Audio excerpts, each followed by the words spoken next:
Hello दोस्तों। Biology की class में आपका स्वागत है।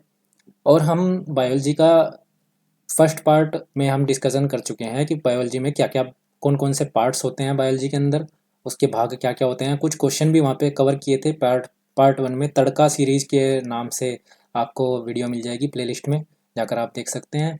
और यहाँ से हम सर्कुलेटरी सिस्टम को स्टार्ट करते हैं। सर्कुलेटरी सिस्टम से क्वेश्चन पूछे जाते हैं पेपर में।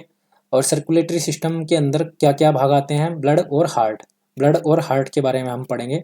जितना भी हमारे शरीर में खून है, खून से रिलेटेड सारी वीडियो कवर करेंगे और फिर हार्ट के बारे में कवर करेंगे, तब हमारा जाके सर्कुलेटरी सिस्टम कंप्लीट होगा दोस्तों। तो सर्कुलेटरी सिस्टम के अंदर अंग कौन कौन से आते हैं, हमने देखा कि कौन कौन से अंग आ रहे हैं। एक सेकेंड, कौन कौन से अंग आ रहे हैं यहाँ पे मैंने आपको अंग के नाम लिख के दिए हैं।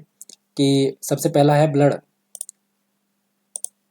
ब्लड में हिंदी में रक्त, रुधिर और खून के नाम से जानते हैं, और ये लिक्विड के फॉर्म में होता है। ठीक है।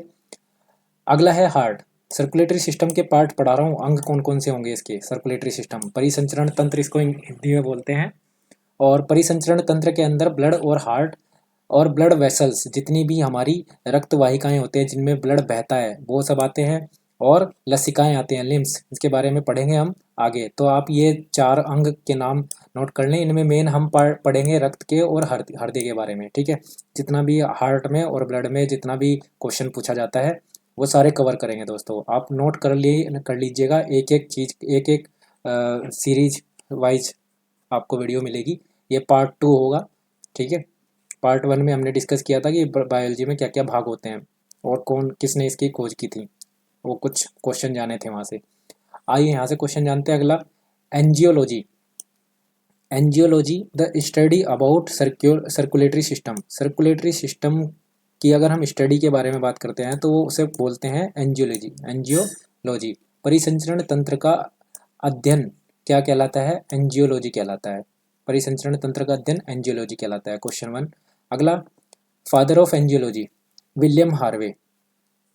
एंजियोलॉजी के फादर किसे कहा जाता है, विलियम हार्वे को कहा जाता है। एंजियोलॉजी के जो फादर होते हैं वो विलियम हार्वे को कहा जाता है, नोट कर लेना। अगला क्वेश्चन, अगला टॉपिक यहाँ से, सर्कुलेटरी सिस्टम के अंदर परिसंचरण तंत्र के अंदर कौन कौन से परिसंचरण तंत्र होते हैं जीवों में। एक ओपन सर्कुलेटरी सिस्टम होता है, दूसरा क्लोज सर्कुलेटरी सिस्टम होता है। ठीक है। डायरेक्ट क्वेश्चन पूछे जाते हैं सर्कुलेटरी सिस्टम के अंदर कौन कौन से सिस्टम होते हैं, तो ओपन और क्लोज। ठीक है। किस में क्लोज होता है और किस में ओपन होता है ये हमने यहाँ पे देखा है। तो डक्ट्स, नलिकाएं नहीं होती, इनमें नलिकाएं नहीं होती। जैसे पूरा का पूरा एक जीव है और उसका शरीर ऐसे है, तो उसमें पूरे में आपको खून मिलेगा, पूरे में। ठीक है। जैसे आपके शरीर में आपने नब्स देखी होंगी, नसें हैं, उनमें उन नसों में से ही खून बहता है, बाकी शरीर में खून नहीं बहता। ठीक है।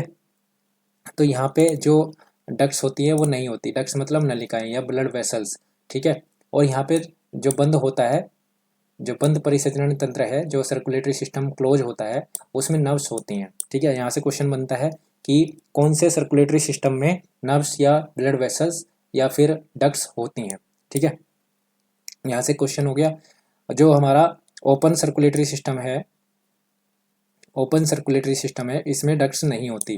तो यहाँ से आपसे आपसे क्वेश्चन पूछ लेगा कि खुले परिसंचरण तंत्र में नलिकाएं होती हैं, तो आपको मना करना होगा। ठीक है, नहीं। अब ये किस में पाई जाती हैं, इंसेक्ट्स, मक्खियों में पाया जाता है, मच्छर में पाया जाता है, आंट्स में, चींटियों में पाया जाता है, तितली में। ठीक है। क्रैब, केकड़ा में, कॉकरोच, तिलचट्टा बोलते हैं, स्नेल, घेंगा, ऑक्टोपस। ठीक है। और स्पाइडर, मकड़ी। तो ये जितने भी हैं इनमें खुला परिसंचरण तंत्र होता है, ओपन सर्कुलेटरी सिस्टम होता है। ठीक है। बंद जो होता है परिसंचरण तंत्र, ये किस किस में होता है, ये ह्यूमन में होता है, मेंढक में होता है, नोट कर लेना। स्नेक, सांप में होता है बंद परिसंचरण तंत्र। ठीक है। ऑल मैमल्स, जितने भी स्तनधारी हैं उनमें बंद परिसंचरण तंत्र होगा। ठीक है। तो यहाँ से क्वेश्चन डायरेक्ट पूछ लेता है, मच्छर में कैसा परिसंचरण तंत्र होता है, केकड़ा में कैसा परिसंचरण तंत्र होता है, तिलचट्टे में, कॉकरोच में कैसा परिसंचरण तंत्र होता है। तो क्वेश्चन यहाँ से, मैं जितने भी मेरे वर्ड्स लिखे होते हैं वीडियो में, अगर पहले भी आपने वीडियो देखी है तो जितने भी वर्ड्स लिखे होते हैं, हर एक वर्ड अपने आप में एक क्वेश्चन होता है। ठीक है। मैं समझा रहा हूँ उस वर्ड को आप समझ सकते हैं और ऐसे ही नोट्स बना सकते हैं, क्योंकि जितनी भी चीज़ें लिखी हुई हैं उससे आपको, जो मैं बोल के बता रहा हूँ उससे आपको समझ में आ जाएगा एक बार अपने नोट्स देखते ही। ठीक है, आगे चलते हैं। खुला और बंद परिसंचरण तंत्र के अंदर देख लिया हमने। फिर ह्यूमन ब्लड, यहाँ से हम ब्लड के बारे में पढ़ते हैं, अपने अंदर जो हमारे अंदर ब्लड बह रहा है उसके बारे में पढ़ते हैं। तो मानव रक्त, ब्लड जो होता है, ह्यूमन ब्लड जो होता है, उससे क्या क्या क्वेश्चन आते हैं। ठीक है, यहाँ से है हेमेटोलॉजी। क्या बोलते हैं इसको? हेमेटोलॉजी। क्या? हेमेटोलॉजी। इसके अध्ययन को क्या बोलते हैं? मानव रक्त के अध्ययन को हेमेटोलॉजी। और इसके डॉक्टर को हेमेटोलॉजिस्ट। ठीक है, जो भी रक्त से संबंधित डॉक्टर होगा उसे हेमेटोलॉजिस्ट के नाम से जाना जाएगा। It is a part of circulatory system. यह सर्कुलेटरी सिस्टम का एक पार्ट है। ये हमने पहले ही पढ़ लिया कि सर्कुलेटरी सिस्टम में क्या क्या पार्ट आते हैं। खून आता है, ब्लड आता है, और हार्ट आता है। ठीक है, और वेसल्स आती हैं, ये हमने पहले ही पढ़ लिया। अगला, ब्लड में क्या क्या बहता है, क्या किस किस पार्ट से बन के मिल के ब्लड बनता है। तो पहला है वाटर, दूसरा है ग्लूकोज, तीसरा है हार्मोन होते हैं, अमीनो एसिड इंपॉर्टेंट है, खून में हमारे अमीनो एसिड पाया जाता है, कोलेस्ट्रॉल से मिलकर बना होता है। ठीक है, यूरिक एसिड भी पाया जाता है इसमें, और यूरिया भी पाया जाता है। तो हमारे खून में ये सब मिलकर खून बनता है, ये सब हमारे खून में पाया जाता है। ठीक है, तभी आप जब चेकअप कराते हैं तो इन सब चीज़ों का चेकअप, जो फुल बॉडी चेकअप होता है वो इन्हीं चीज़ों का होता है। बहुत सारी चीज़ें, आयरन, कैल्शियम वगैरह सबका पता लग जाता है। ठीक है, यहाँ से क्वेश्चन पूछ लेता है कि ये ब्लड का पार्ट है या नहीं, ब्लड में होता है या नहीं। यहाँ से क्वेश्चन ये पूछता है कि हेमाटोलॉजी क्या होता है। ठीक है, या फिर ब्लड के अध्ययन को क्या कहते हैं, मैंने ब्लड के अध्ययन को क्या कहते हैं। ठीक है, अगला, blood is a connective tissue. ये जब ऊतक पढ़ेंगे, टिश्यू पढ़ेंगे, तो वहाँ से एक क्वेश्चन आता है कि जो हमारा ब्लड होता है वो कैसा ऊतक होता है या फिर कैसा टिश्यू होता है। तो आपको बताना है ये एक कनेक्टिव टिश्यू है, तरल रक्त संयोजी ऊतक में आता है। ठीक है, तरल संयोजी ऊतक। ठीक है, अगला, आरबीसी इसमें पाया जाता है, डब्ल्यूबीसी पाया जाता है, प्लेटलेट्स बिंबाणु जिनको बोलते हैं। ठीक है, इन ये सेल्स पाई जाती हैं, 3 प्रकार की सेल्स होती हैं। तो यहाँ से क्वेश्चन बनता है कि हमारे ब्लड में कितने प्रकार की सेल्स होती हैं। तो 3 प्रकार की सेल्स आपको पढ़ा दी, आरबीसी होता है, डब्ल्यूबीसी होता है, और प्लेटलेट्स होता है। आगे देखते हैं, अगला है 7% ऑफ टोटल बॉडी वेट। जो हमारा खून होता है बॉडी में, वो टोटल बॉडी का वेट का 7% होता है। ठीक है, क्वेश्चन पूछ लेता है कि फुल बॉडी के कितना परसेंट वेट होता है खून में। खून जो होता है वो कितने परसेंट होता है फुल बॉडी का। ठीक है, तो 7% होता है। और एडल्ट मेल में 6 से 7 लीटर पाया जाता है खून, और एडल्ट फीमेल में 5 से 6 लीटर पाया जाता है। ये थोड़ी बहुत पॉइंट्स में 5.5 करके 6.6 तक भी हो सकता है, ऐसे 0.5 ऊपर या नीचे भी हो सकता है इसमें लीटर में। ठीक है, तो ये क्वेश्चन पूछ लेता है कि किससे कितने लीटर के बीच में होता है खून। आगे चलते हैं, अगला है फॉर्मेशन ऑफ ब्लड। रक्त का जो निर्माण होता है वो कहाँ होता है? फॉर्मेशन ऑफ ब्लड, रक्त का निर्माण, फॉर्मेशन ऑफ ब्लड बोलते हैं। ये हमारा अस्थि मज्जा में होता है, बोन मैरो में होता है अस्थि मज्जा। जो हमारी हड्डियाँ होती हैं वो अंदर से खोखली होती हैं, हड्डियाँ जो होती हैं अंदर से खोखली होती हैं, और इस खोखले पार्ट में खून बनता है। सबसे ज़्यादा हमारी फीमर की हड्डी जो होती है उसमें खून बनता है। ठीक है, जांग की हड्डी फीमर होती है ना सबसे लंबी, उसमें सबसे ज़्यादा खून बनता है। ठीक है, क्योंकि वो सबसे मोटी होती है और सबसे लंबी होती है, तो उसमें सबसे ज़्यादा खून बनता है।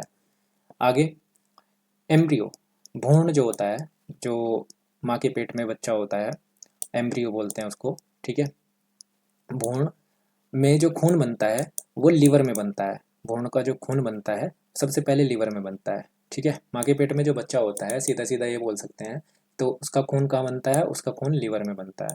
ठीक है, हड्डियों में, क्योंकि उसमें हड्डियाँ नहीं होती तो हड्डियों में नहीं बन सकता, लीवर में बनता है। पूछ लेता है। अगला क्वेश्चन है, खून का रंग लाल होता है किसकी वजह से? Fe2। ठीक है, फेरस के कारण, याद रखना, फेरस होता है, लोहे को फेरस बोलते हैं। अगला, फॉर्मेशन ऑफ ब्लड, रक्त का बनना, रक्त का बनना, हीमोपोइसिस, हीमोपोइसिस, ये रक्त का बनना, जो रक्त का बनना है जो हमारी हड्डियों में बनता है उसको क्या बोलते हैं? हीमोपोइसिस। ठीक है, वैज्ञानिक नाम में इसको हीमोपोइसिस कहा जाता है। याद रखना, यहाँ से क्वेश्चन पूछ लेता है कि फॉर्मेशन ऑफ ब्लड को वैज्ञानिक नाम में क्या बोलते हैं या विज्ञान की भाषा में क्या बोलते हैं? हीमोपोइसिस। ह्यूमन ब्लड का लाल रंग, ह्यूमन ब्लड का जो लाल रंग होता है वो कौन से पिगमेंट वर्णक किस वर्णक के कारण होता है? तो हीमोग्लोबिन नामक पिगमेंट के नाम से उसे जानते हैं। हीमोग्लोबिन होता है और ये एक वर्णक होता है जो रंग होता है उसका लाल रंग होता है। ठीक है। हीमो में से हीम जो वर्ड है ये लैटिन भाषा का वर्ड है हीम, और इसका जो मीनिंग होता है वो आयरन कंपाउंड होता है, लोहे से बना यौगिक। ठीक है, इसीलिए इसे हीमोग्लोबिन के नाम से जानते हैं।